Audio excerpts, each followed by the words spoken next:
This is a course about justice, and we begin with a story. Suppose you're the driver of a trolley car, and your trolley car is hurtling down the track at 60 miles an hour. And at the end of the track, you notice 5 workers working on the track. You try to stop, but you can't. Your brakes don't work.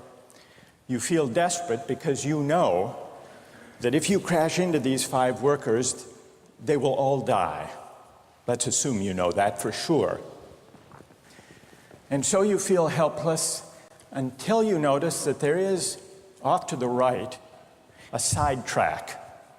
And at the end of that track, there's one worker working on the track. Your steering wheel works, so you can turn the trolley car, if you want to, onto the side track, killing the one, but sparing the 5. Here's our first question. What's the right thing to do?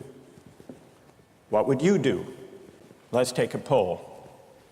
How many would turn the trolley car onto the side track? Raise your hands. How many wouldn't? How many would go straight ahead? Keep your hands up, those of you who would go straight ahead. A handful of people would. The vast majority would turn. Let's hear first. Now we need to begin to investigate the reasons why you think it's the right thing to do. Let's begin with those in the majority who would turn to go onto the side track. Why would you do it? What would be your reason? Who's willing to volunteer a reason? Go ahead, stand up. Because it can't be right to kill 5 people when you can only kill 1 person instead. It wouldn't be right to kill 5 if you could kill 1 person instead. That's a good reason. That's a good reason. Who else? Does everybody agree with that reason? Go ahead. Well, I was thinking it was the same reason on 9/11. We regard the people who flew the plane into the Pennsylvania field as heroes because they chose to kill the people in the plane and not kill more people in big buildings. So the principle there was the same on 9/11. It's a tragic circumstance, but better to kill 1 and so that 5 can live? Is that the reason most of you had, those of you who would turn? Yes? Let's hear now from those in the minority, those who wouldn't turn. Yes? Well, I think that's the same type of mentality that justifies genocide and totalitarianism. In order to save one type of race, you wipe out the other.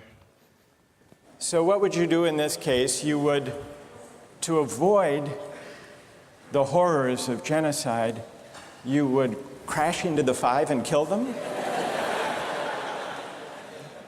Presumably, yes. Yeah. Okay, who else? That's a brave answer. Thank you. Let's consider another trolley car case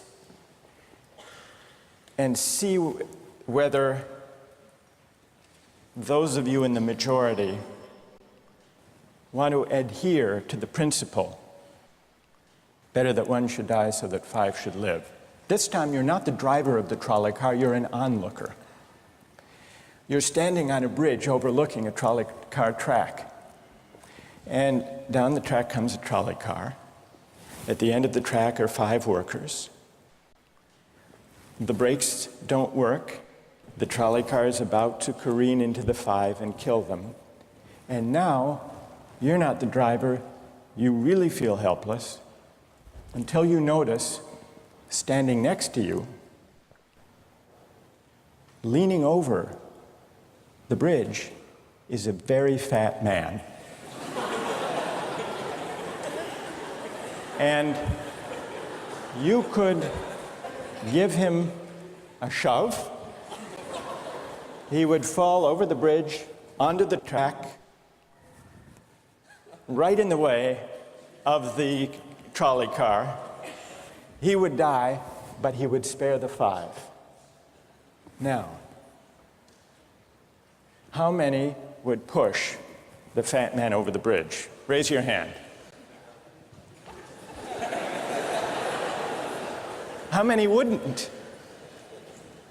Most people wouldn't. Here's the obvious question. What became of the principle? Better to save 5 lives even if it means sacrificing 1. What became of the principle that almost everyone endorsed in the first case? I need to hear from someone who was in the majority in both cases. How do you explain the difference between the two? Yes. The second one, I guess, involves an active choice of pushing the person down, which I guess that person himself would otherwise not have been involved in this situation at all. And so to choose on his behalf, I guess, to involve him in something that he otherwise would have escaped is, I guess, more than what you have in the first case, where the 3 parties, the driver and the 2 sets of workers, are already, I guess, in the situation. But the guy working, the one on the track off to the side, he didn't choose to sacrifice his life any more than the fat man did he? That's true, but he was on the tracks. And you... This guy was on the bridge. Go ahead, you can come back if you want. All right, it's a hard question. All right, you did well. You did very well. It's a hard question. Who else can find a way of reconciling the reaction of the majority in these 2 cases? Yes. Well, I guess in the first case where you have the 1 worker and the 5, it's choice between those 2, and you have to make a certain choice, and people are going to die because of the trolley car, not necessarily because of your direct actions. The trolley car is a runaway thing, and you're making a split-second choice, whereas pushing the fat man over is an actual act of murder on your part. You have control over that, whereas you may not have control over the trolley car. So I think it's a slightly different situation. All right, who has a reply? No, that's good. Who has a way, who wants to reply? Is that a way out of this? I don't think that's a very good reason, because you choose to, it's either way you have to choose who dies, because you either choose to turn and kill the person, which is an active conscious thought to turn, or you choose to push the fat man over, which is also an active conscious action. So either way you're making a choice. Do you want to reply? Well, I'm not really sure that that's the case. It just still seems kind of different, the act of actually pushing someone over onto the tracks and killing him. You are actually killing him yourself. You're pushing him with your own hands. You're pushing him. And that's Right. different than steering something that is going to cause death into another. You know, it doesn't good. really sound right saying it now. No, it's good. But I'm up here. It's good. What's your name? Andrew. Andrew. Let me ask you this question, Andrew. Yes. Suppose standing on the bridge next to the fat man, I didn't have to push him. Suppose he were standing over a trap door that I could open by turning a steering wheel like that.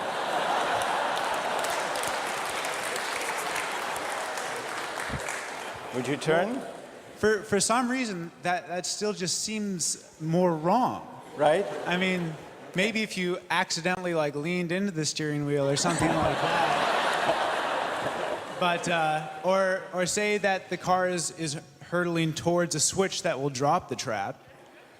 Then I could agree with that. Fair enough. It still seems wrong in a way that it doesn't seem wrong in the first case to turn, you say. And in another way, I mean, in the first situation, you're involved directly with the situation. In the second one, you're an onlooker as well. All right. So you have the choice of becoming involved or not by pushing the fat man. Let's forget for the moment about this case. That's good. Let's imagine a different case. This time you're a doctor in an emergency room, and 6 patients come to you. They've been in a terrible trolley car wreck. 5 of them sustained moderate injuries. 1 is severely injured. You could spend all day caring for the 1 severely injured victim. but in that time the 5 would die. Or you could look after the 5, restore them to health, but during that time the 1 severely injured person would die. How many would save the 5? Now is the doctor. How many would save the 1? Very few people. Just a handful of people. Same reason, I assume. 1 life versus 5? Now consider another doctor case. This time you're a transplant surgeon, and you have 5 patients, each in desperate need of an organ transplant in order to survive. 1 needs a heart, 1 a lung, 1 a kidney, 1 a liver, and the 5th, a pancreas. And you have no organ donors. You are about to see them die. And then it occurs to you that in the next room, there's a healthy guy who came in for a checkup. And he's... You like that? And he's taking a nap. You could go in very quietly, yank out the 5 organs, that person would die. But you could save the 5. How many would do it? Anyone? How many? Put your hands up if you would do it.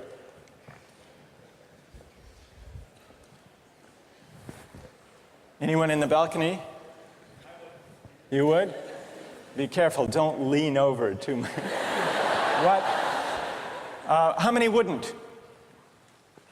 All right, what do you say? Speak up in the balcony, you who would yank out the organs. Why? I'd actually like to explore a slightly alternate possibility of just taking the 1 of the 5 who needs an organ who dies first, and using their 4 healthy organs to save the other 4. That's a pretty good idea. That's a great idea, except for the fact that you just wrecked the philosophical point. Well, let's step back from these stories and these arguments to notice a couple of things about the way the arguments have begun to unfold. Certain moral principles have already begun to emerge from the discussions we've had. And let's consider what those moral principles look like. The first moral principle that emerged in the discussion said the right thing to do, the moral thing to do, depends on the consequences that will result from your action. At the end of the day, better that 5 should live, even if 1 must die. That's an example of consequentialist moral reasoning. Consequentialist moral reasoning locates morality in the consequences of an act, in the state of the world that will result from the thing you do. But then we went a little further, we considered those other cases, and people weren't so sure about consequentialist moral reasoning. When people hesitated to push the fat man over the bridge or to yank out the organs of the innocent patient, people gestured toward reasons having to do with the intrinsic quality of the act itself. Consequences be what they may. People were reluctant. People thought it was just wrong, categorically wrong, to kill a person, an innocent person, even for the sake of saving 5 lives. At least people thought that in the second version of each story we considered. So this points to a second categorical way of thinking about moral reasoning. Categorical moral reasoning locates morality in certain absolute moral requirements, certain categorical duties and rights, regardless of the consequences. we're going to explore in the days and weeks to come the contrast between consequentialist and categorical moral principles. The most influential example of consequential moral reasoning is utilitarianism, a doctrine invented by Jeremy Bentham, the 18th century English political philosopher. The most important philosopher of categorical moral reasoning is the 18th century German philosopher Immanuel Kant. So we will look at those two different modes of moral reasoning, assess them, and also consider others. If you look at the syllabus, you'll notice that we read a number of great and famous books. Books by Aristotle, John Locke, Immanuel Kant, John Stuart Mill, and others. You'll notice, too, from the syllabus that we don't only read these books. We also take up contemporary political and legal controversies that raise philosophical questions. We will debate equality and inequality, affirmative action, free speech versus hate speech, same-sex marriage, military conscription, a range of practical questions. Why? Not just to enliven these abstract and distant books, but to make clear, to bring out what's at stake in our everyday lives, including our political lives, for philosophy. And so we will read these books, and we will debate these issues, and we'll see how each informs and illuminates the other. This may sound appealing enough, but here I have to issue a warning. And the warning is this: to read these books in this way, as an exercise in self-knowledge, to read them in this way carries certain risks. Risks that are both personal and political. Risks that every student of political philosophy has known. These risks spring from the fact that philosophy teaches us and unsettles us by confronting us with what we already know. There's an irony. The difficulty of this course consists in the fact that it teaches what you already know. It works by taking what we know from familiar, unquestioned settings and making it strange. That's how those examples worked. The hypotheticals with which we began, with their mix of playfulness and sobriety. It's also how these philosophical books work. Philosophy estranges us from the familiar, not by supplying new information, but by inviting and provoking a new way of seeing. But, and here's the risk, once the familiar turns strange, it's never quite the same again. Self-knowledge is like lost innocence. However unsettling you find it, it can never be unthought or unknown. What makes this enterprise difficult, but also riveting, is that moral and political philosophy is a story,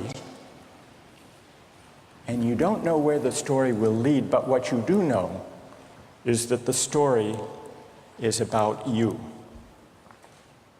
Those are the personal risks. Now what of the political risks? One way of introducing a course like this would be to promise you that by reading these books and debating these issues, you will become a better, more responsible citizen. You will examine the presuppositions of public policy. You will hone your political judgment. You will become a more effective participant in public affairs. But this would be a partial and misleading promise. Political philosophy, for the most part, hasn't worked that way. You have to allow for the possibility that political philosophy may make you a worse citizen rather than a better one, or at least a worse citizen before it makes you a better one.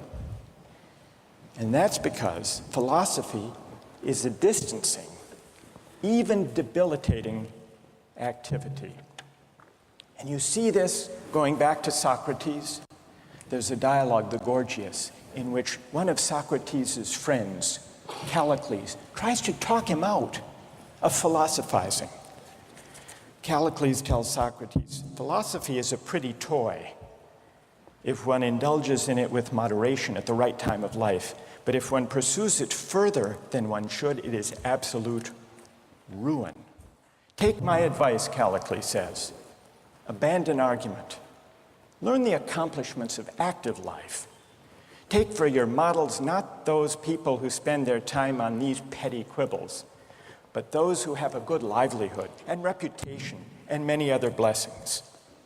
So Callicles is really saying to Socrates, quit philosophizing, get real, go to business school.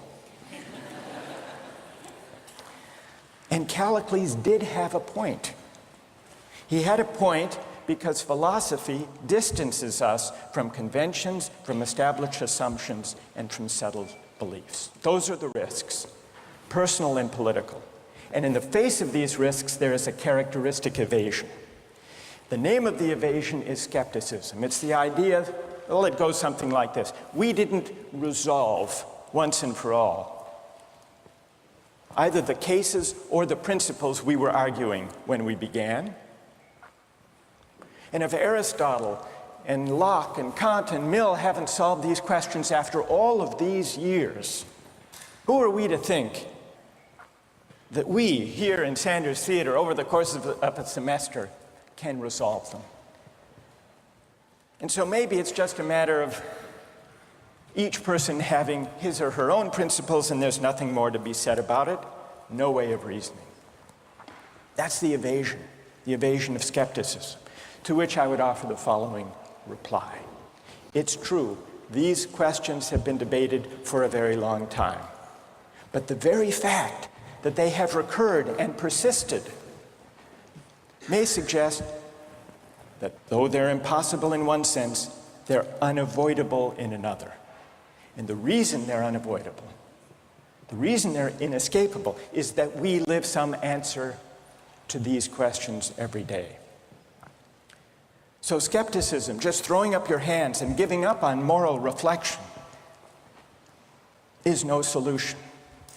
Immanuel Kant described very well the problem with skepticism when he wrote, "Skepticism is a resting place for human reason, where it can reflect upon its dogmatic wanderings, but it is no dwelling place for permanent settlement.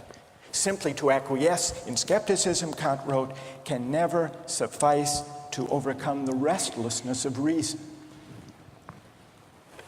I've tried to suggest through these stories and these arguments some sense of the risks and temptations, of the perils and the possibilities. I would simply conclude by saying that the aim of this course is to awaken the restlessness of reason and to see where it might lead.